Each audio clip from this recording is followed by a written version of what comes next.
একজন নারী ইচ্ছা করে নিজের চুল কেটে ফেলল, তারপর সেগুলো একটা ব্যাগে ভরে রাখল। এরপর সে ডাই লাগিয়ে নিজের চুল আর ভ্রুর রং বদলে ফেলল, যেন কেউ তাকে চিনতে না পারে। তারপর সে নিজের শরীর থেকে রক্ত বের করল এবং তা পুরো মেঝেতে ছড়িয়ে দিল।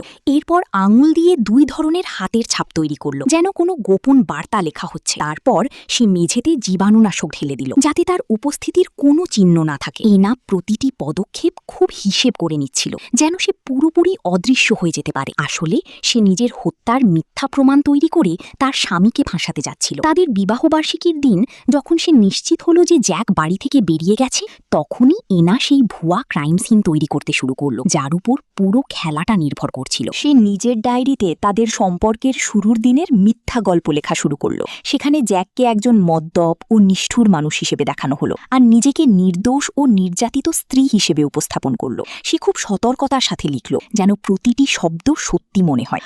পরবর্তী ধাপ ছিল আরও বিপজ্জনক।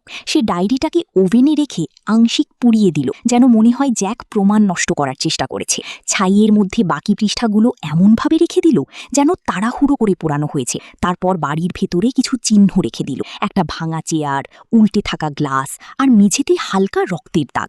সব মিলিয়ে এটি পুলিশের জন্য একদম নিখুঁত ফাঁদ হয়ে দাঁড়ালো, যেখানে প্রতিটি সূত্র তার স্বামীর দিকে ইঙ্গিত করছিল। এরপর সে রাতারাতি উধাও হয়ে গেল এবং গাড়ি চালিয়ে নতুন একটি জায়গায় পৌঁছালো। নিজের চেহারা বদলে নতুন নাম গ্রহণ করল। নতুন বাড়িতে বসে সে মনে মনে হাসছিল, কারণ তার পরিকল্পনা সফল হচ্ছিল। তার বিশ্বাস ছিল এখন জ্যাক জেলের পেছনে থাকবে, আর সে টিভিতে খবরের অপেক্ষা করতে লাগলো।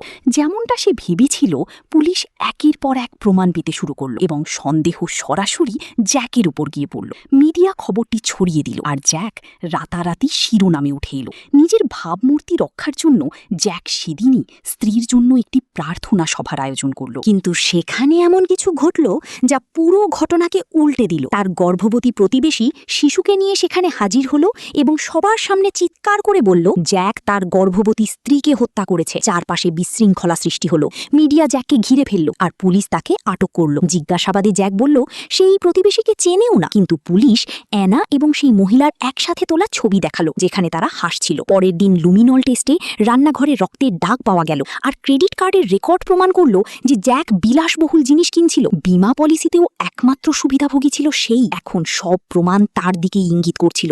যখন মিডিয়া তাকে খুনি হিসেবে দেখাচ্ছিল, তখন অ্যানা নিজের নতুন বাড়িতে বসে হাসি মুখে টিভি দেখছিল। কিন্তু এখন খেলাটা ঘুরে যেতে চলেছে।